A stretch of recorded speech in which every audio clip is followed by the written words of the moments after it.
So we got fire ants for the first time this year. I've known they were in the area for a long time, but they finally arrived in our yard.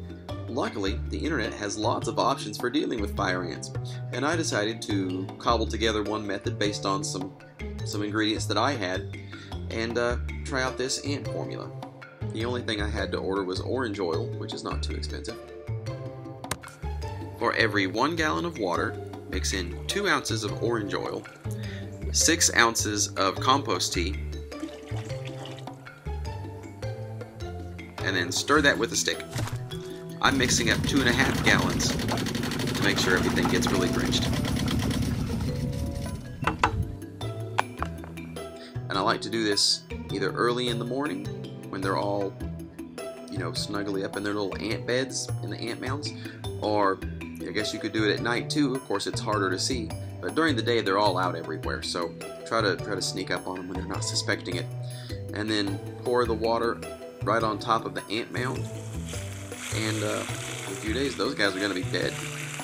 Now, fire ants can have multiple queens in a colony, so sometimes you might have got some of the queens and not all of them, and sometimes they might move over a little bit and start a new fire ant mound. That's one of the things that makes fire ants difficult to deal with. So keep an eye out in the area after that for any new mounds popping up, and take care of them before they have a chance to grow up big and get a bunch of queens too. I have 2 fire ant mounds that I'm treating here. One of these is just a regular fire ant mound out kind of near an herb garden. The other fire ant mound, though, was at the edge of the driveway, and it was long. It wasn't one set mound. So I tried my best to pour across it, which is not an ideal strategy. And being right up against the driveway too, if they have their tunnels down underneath the driveway, it's going to be really hard to make sure that I soaked them. So these probably didn't get enough. Now I come back 3 days later and I see, yes, there are still ants at the longer colony.